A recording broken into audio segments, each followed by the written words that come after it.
Servus, in dieser 5-teiligen Miniserie zeigen euch Ralf, Jesko und Olli, wie seine 50er-Jahre-Vespa mit Hilfe sämtlicher Teile von SIP in ein modernes Fahrzeug umbauen, ohne den Look großartig zu verändern. In Folge 1 wird ein neues Fahrwerk verbaut und erste Motoranpassungen gemacht.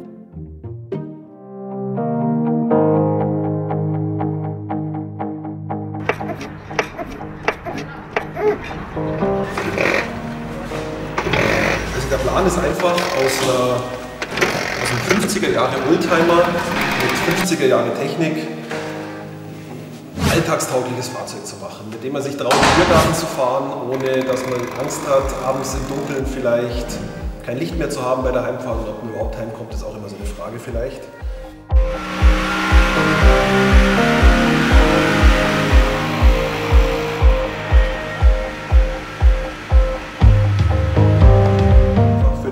Alltagsverkehr von heute schnell genug zu sein auch und mit einem vernünftigen Fahrwerk halt auch einen größeren Fahrspaß zu haben, weil auf der alten ausgejuckelten Luftpumpe, die halt jetzt einfach 60 Jahre auch seinen Dienst gemacht hat, mitzufahren, ist ja nicht so schön. Und es gibt ja vernünftige Produkte. Step 1 wäre jetzt einfach mal zu sagen, hey, vernünftige Stoßdämpfer in den Roller rein. So schaut das Teil von 1900 irgendwas um 50 aus.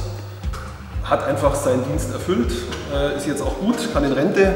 Genau, fahrwerksmäßig verbauen wir ein SIP-Fahrwerk. Zeitgemäßer Stoßdämpfer mit hinteren Stoßdämpferzug Stufe einstellbar. Federvorspannung schön justierbar und eben auch vorne ein vernünftiger Stoßdämpfer drin. Ich finde, der passt sich halt optisch auch schön ein. Klar sieht man jetzt ein bisschen Technik, aber so einen so dezenten Rahmen finde ich, dass das Fahrzeug als Gesamtkunstwerk eigentlich nicht leidet drunter. Step 2 ist eine vernünftige Bereifung auf den Roller. Die Reifen hier waren bestimmt 15 Jahre alt, sind total spröde, nicht mehr sicher. So, wir machen es uns ein bisschen einfach. Wir bieten ja die Reifen bereits auf der Schlauchlosfelge montiert an. Ja, sparen wir uns das ganze Aufgeziehe, einfach hinschreiben. Als Zylinder kommt ein 160er Pinasco zum Einsatz, ein Aluminiumzylinder mit einer Langquelle. Und dann kommt ein anderer Vergaser drauf, ein Zip Road Auspuff. Und dann hoffen wir sowas auf ungefähr 12 PS. Das ist jetzt das Serie Pro Vergaser-Kit für die Lampe unten, bestehend eben hier aus diesem Polini-Vergaser und einer vernünftigen, vorab gestimmten Düsenbestückung, die uns der Stoffi mal zusammengestellt hat. Im Prinzip Plug and Play zu dem Pinasco-Zylinder und dem ganzen Motor-Setup kommt der Vergaser einfach drauf, Gemischschraube einstellen und das sollte eigentlich vernünftig funktionieren. In Sachen Zündung gibt es von Pinasco die Flytech-Zündung für das Fahrzeug. Es gibt natürlich auch eine Parmakit oder eine Vespatronic. Die Flytech schaut vielleicht noch ein bisschen beim alten Fahrzeug originaler aus. Hier, da sieht man einfach graues Lüfterrad. Wenn das hinter der Lüfterradabdeckung läuft, ist optisch, glaube ich, nicht allzu viel zu erkennen. Elektronikzentrale. Also die hat halt 12 Volt statt 6, das heißt, es gibt ein besseres Licht. Dann hat die ein bisschen stabileren Zündfunken, ist wartungsfrei. Und hat auch noch einen Spannungsregler dabei, also das ist alles ein bisschen auf den modernen Stand gebracht und die Zündung hat auch noch eine leichte Verstellung, das heißt, die macht ein bisschen im Zweifel eine etwas schönere Drehmomentkurve, genau, und hat auch noch ein leichteres Schwungrad, das heißt, das bringt auch noch mal ein bisschen Leistung und ein bisschen besseres Ansprechverhalten, ein bisschen schöneres Hochdrehverhalten. So, kurbelwellenmäßig verbauen wir das hier, zeitgemäße Kurbelwelle. Einen vernünftigen Bläulager im Gegensatz zur originalen Buchse.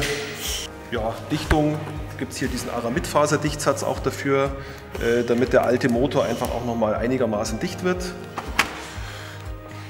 Mehr Motorleistung muss verzögert werden. Wir haben uns jetzt mal für die Malossi-Bremsbacken entschieden, die eine super Verzögerung bieten. Und vorne bauen wir die Bremstrommel vom Pinasco ein. Ja, ist einfach ein Ersatz für das alte Teil. Mit Kühlrippen. Optisch soll gar nicht so viel passieren. Eigentlich soll das Fahrzeug ausschauen, wie es ist. Die Technik sieht man zum Teil. Ja.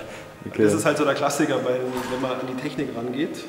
Aber da gibt es eine Lösung dafür. Und da gibt es auch eine Lösung dafür, die dann direkt eben auch auf die elektronische Zündung drauf passt. Und die funktioniert einfach vernünftig, in Österreich hergestellt. Da passt jedes Kabel von der Länge ganz genau. Gibt einen vernünftigen Schaltplan dafür.